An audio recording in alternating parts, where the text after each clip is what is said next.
నేను మీ మౌనిక. స్కూళ్లకు వస్తున్న విద్యార్థులపై నిరంతరం ట్రాకింగ్ ఉండాలని ముఖ్యమంత్రి వైఎస్ జగన్మోహన్ రెడ్డి ఆదేశించారు.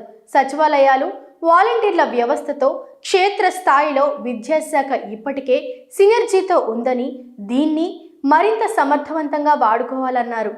ఈ సందర్భంగా సీఎం వైఎస్ జగన్ మాట్లాడుతూ స్కూళ్లకు వస్తున్న విద్యార్థులపై నిరంతరం ట్రాకింగ్ ఉండాలన్నారు. సచివాలయాల్లో, వాలంటీర్ల వ్యవస్థతో క్షేత్రస్థాయిలో విద్యాశాఖ ఇప్పటికే సినర్జీతో ఉందని, దీన్ని మరింత సమర్థవంతంగా వాడుకోవాలని సూచించారు.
ఏపీలో తన ఉనికిని చాటుకోవాలని భావించిన బీఆర్ఎస్ పార్టీకి కేంద్ర ఎన్నికల సంఘం షాక్ ఇచ్చింది. కేంద్ర ఎన్నికల సంఘం దేశవ్యాప్తంగా రాజకీయ పార్టీల గుర్తింపులో మార్పులు చేర్పులు చేసింది. ఈ క్రమంలో బీఆర్ఎస్ పార్టీకి ఏపీలో రాష్ట్ర పార్టీ హోదా ఉపసంహరించుకుంది.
ఆన్లైన్ మోసాలను అరికట్టేందుకు dating app, loan app, betting యాప్లతో పాటు నేరాన్ని ప్రేరేపించే యూట్యూబ్ ఛానల్స్ నిషేధించాలని అఖిల భారత విద్యార్థి యువజన సమాఖ్య విజయవాడ నగర సమితి ఆధ్వర్యంలో ఎన్టీఆర్ జిల్లా కలెక్టర్ ఆఫీస్ ఎదుట ధర్నా కార్యక్రమం నిర్వహించడం జరిగింది. అనంతరం ఏఐఎస్ఎఫ్, ఏఐవైఎఫ్ నాయకులు కలెక్టర్కి వినతి పత్రం కూడా అందజేశారు.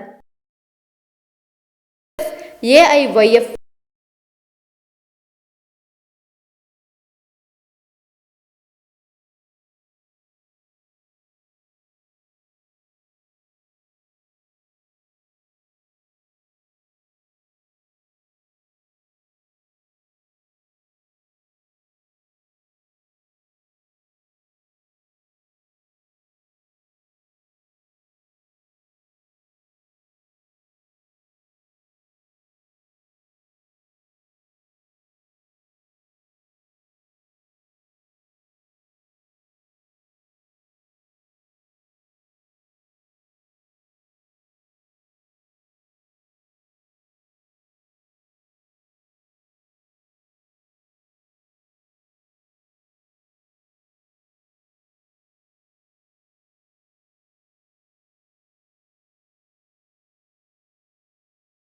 ఎం సాయి కుమార్, అఖిల భారత విద్యార్థి సమైక్య విజయవాడ నగర కార్యదర్శి.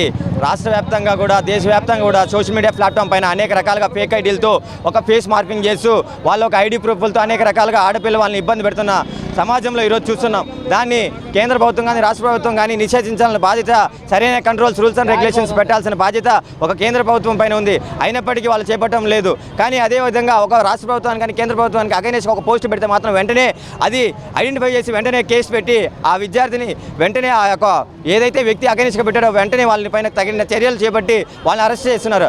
అదే కానీ ఇలాంటి అసాంఘిక కార్యక్రమాలకు కానీ ఒక పాల్పడుతున్న వాళ్ళపైన ఎందుకు మీరు ఒక సరైన కంట్రోల్ తీసుకోలేకపోతున్నారు, వాళ్ళు వెంటనే కస్టడీలోకి తీసుకోలేకపోతున్నారని అఖిల భారత విద్యార్థి యువజన సమైక్యగా ఈ సందర్భంగా మేము అడుగుతున్నాం. అదేవిధంగా లోన్ యాప్స్లో అనేక రకాలుగా లోన్స్ తీసుకొని విద్యార్థుల్ని, యువకుల్ని ఆకర్షించి వాళ్ళకి లోన్స్ ఇచ్చి సరైన సమయంలో వాళ్ళు ఇన్ టైంలో పే చేయకపోతే ఇంట్రెస్ట్తో పాటు కాకుండా ఇంట్రెస్ట్తో కాంపౌండ్ ఇంట్రెస్ట్ పద్ధతిలో వాళ్ళ దగ్గర నుంచి కలెక్ట్ చేసి అనేక రకాలుగా ఇబ్బంది పెడుతున్న పరిస్థితి ఈ రోజుల్లో కనిపిస్తుంది. అదే పద్ధతిలో వాళ్ళ పేరెంట్స్కి కావచ్చు, వాళ్ళ ఫ్రెండ్స్కి, అనేక అనుచరులకు అందరూ కూడా కాల్ చేసి మీ వాళ్ళు లోన్ తీసుకున్నారు, సరైన సమయంలో కట్టట్లేదని చెప్పి అనేక రకాలుగా వాళ్ళు ఇబ్బంది పడుతున్న పరిస్థితి ఈ రోజుల్లో కనిపిస్తుంది. ఏపీలో తన ఉనికిని చాటుకోవాలని భావించిన బీఆర్ఎస్ పార్టీకి కేంద్ర ఎన్నికల సంఘం షాక్ ఇచ్చింది. కేంద్ర ఎన్నికల సంఘం దేశవ్యాప్తంగా రాజకీయ పార్టీల గుర్తింపులో మార్పులు చేర్పులు చేసింది. ఈ క్రమంలో బీఆర్ఎస్ పార్టీకి ఏపీలో రాష్ట్ర పార్టీ హోదా ఉపసంహరించుకుంది. బీజేపీ పార్టీ రాష్ట్ర కార్యాలయంలో నిర్వహించిన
కేంద్రంలోని మోదీ సర్కార్ అమలు చేస్తున్న సంక్షేమ పథకాలకు తన సొంత స్టిక్కర్లు వేసుకోవడం తప్ప రాష్ట్ర ప్రజలకు జగన్ చేసింది ఏమీ లేదని బీజేపీ రాష్ట్ర కార్యదర్శి వేటుకురి సూర్యనారాయణ మండిపడ్డారు.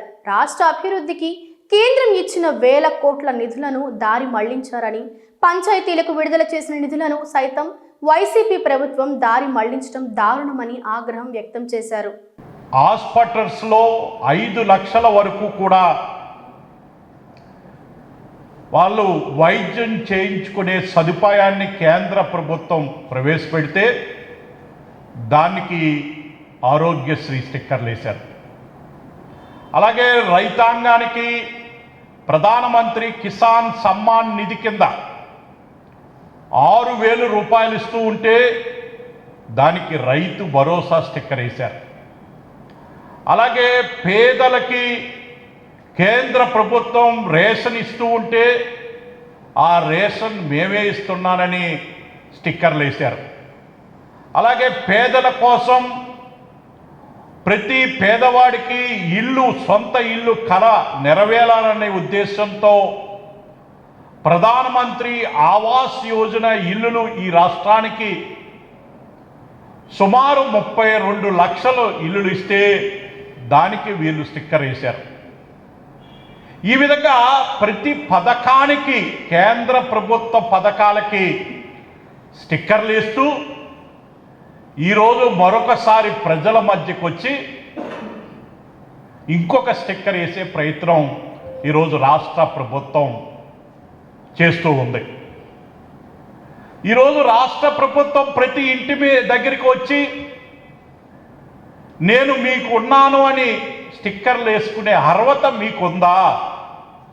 ఇప్పటి వరకు కేంద్ర ప్రభుత్వం గత ఎన్నికల ముందు రాష్ట్ర వ్యాప్తంగా పాదయాత్ర చేస్తూ నేను ఉన్నాను, నేను విన్నాను, నేను మీకు సంక్షేమ కార్యక్రమాలు నెరవేర్స్తాను అని చెప్పి అధికారంలోకి వచ్చి ఈరోజు కేంద్ర ప్రభుత్వం ఇచ్చే పథకాలకి మీరు స్టిక్కర్లు వేసుకుంటూ ఈరోజు ప్రతి ఇంటికి మరొక స్టిక్కర్ వేయాలనే ఆలోచన ఏదైతే ఉన్నారో ఇది రాష్ట్ర ప్రజలు ఈ ప్రభుత్వానికి రాబోయే రోజుల్లో ఓటు ద్వారా తగిన బుద్ధి చెప్తారు. సర్పంచ్లకు సమాంతరంగా పెట్టిన గృహ సారథులను కన్వీనర్లను రద్దు చేయాలని డిమాండ్ చేస్తూ ఆంధ్రప్రదేశ్ సర్పంచ్ల సంఘం ఆధ్వర్యంలో మీడియా సమావేశం నిర్వహించడం జరిగింది.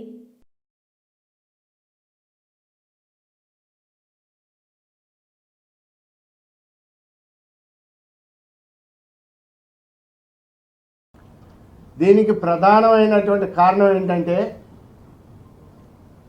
రాష్ట్ర ప్రభుత్వం జగన్మోహన్ రెడ్డి గారు పంచాయతీరాజ్ వ్యవస్థని మా గ్రామ పంచాయతీలని నిర్వీర్యం చేసి వేయటం జరుగుతుంది.